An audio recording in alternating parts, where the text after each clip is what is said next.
Hi, welcome to the Menopause Map Minute, the space where women in midlife come to find clarity, confidence, and calm as they navigate the wild, wonderful landscape of menopause.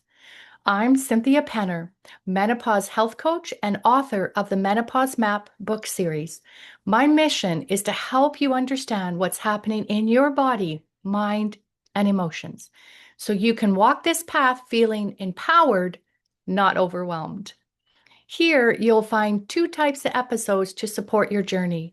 Medical Minutes, where we unpack the why behind your hormones, sleep, brain fog, energy, and all the shifts of midlife. And Mindset Minutes, where we reconnect with your strength, reframe old stories, and rediscover joy in the middle of transition. Because healing is physical, emotional, and spiritual.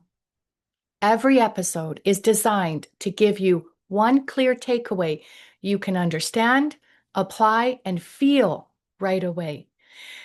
So take a deep breath, grab your coffee, and let's walk this path together.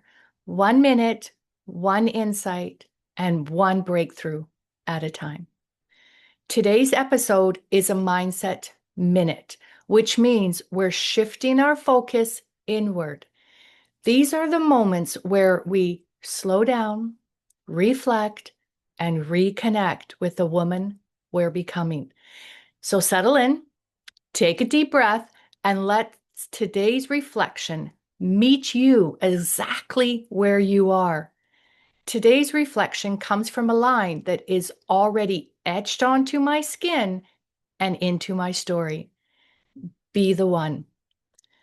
Be the one who nurtures. Be the one who builds. Be the one who forgives. Be the one who looks for the best in people. And most of all, leave people better than you found them.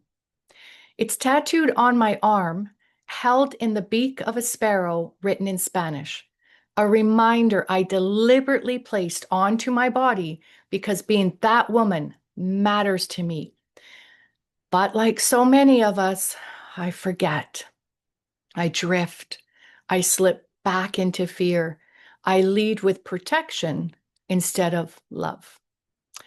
And right now, I'm reading the book, The Seat of the Soul, a book that calls us to recognize the difference between living from the soul, which is love, and living from the personality, which is fear. And I can feel deeply that I'm being pulled back towards love, back towards who I've always wanted to be.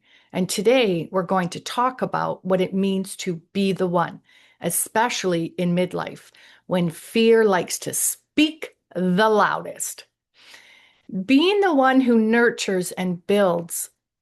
Nurturing doesn't mean being perfect. It means choosing presence over protection. It means allowing yourself to show up as a builder instead of a defender. In midlife, the brain becomes more reactive to emotional triggers because hormonal shifts makes the amygdala, the fear center, more sensitive. Ooh. This is why every conflict feels sharper and every misunderstanding feels heavier. Your nervous system tries to keep you safe by keeping you guarded. But nurturing, real nurturing, doesn't come from safety. It comes from connection. And connection is born when you choose curiosity over criticism, compassion over assumptions, and grace over reaction. Think of nurturing like tending a fire. You don't smother it or fear it. You protect it, feed it, and give it room to breathe. Connection works the same way. Being the one who understands and forgives. Understanding doesn't mean approving. Forgiveness doesn't mean forgetting. Both simply mean you refuse to carry the heavy stones that don't belong in your heart. Fear is heavy. Resentment is heavy. Old stories are heavy. But at the soul level, the purpose of relationship isn't to keep score, it's to grow, to see yourself through another person, to understand your reactions instead of justifying them. And the truth is this: when you lead from fear, you move into protection mode. But when you lead from love, you move into expansion. You become lighter, clearer, softer, wiser. It's like unclenching a fist you didn't even realize you were holding. The relief comes not from getting something, but from finally letting go. Being the one who looks for the best in people. Looking for the best in people isn't naive, it's intentional. It's choosing the lens you want to look through. The brain has something called the reticular activating system, the RAS, which filters what you notice. What you look for is what you find. If you look for a threat, you'll find it. If you look for disappointment, you'll see it everywhere. But if you train yourself to look for goodness, growth, sincerity, or effort, your nervous system begins to soften. And when you soften, you leave people better than you found them, not because you fixed them, but because you saw them. And being seen is what heals. It's like opening a window in a stuffy room. The air changes with one simple shift, not because the room changed, but because the light finally came in. Being the one isn't about perfection. It's about intention. It's about catching yourself when you slip into fear and gently guiding yourself back to love. It's about remembering who you said you wanted to be, even on the days when you forget, especially on the days you forget.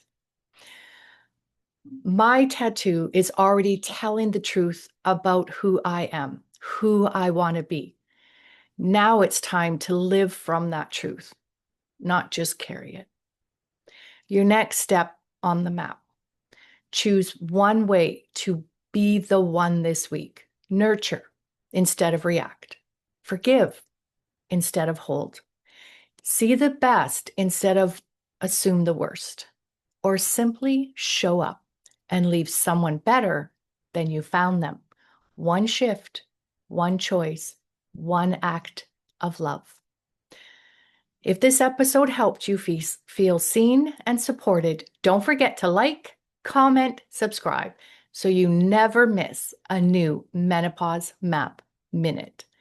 Because understanding your body inside and out is how you flourish through menopause.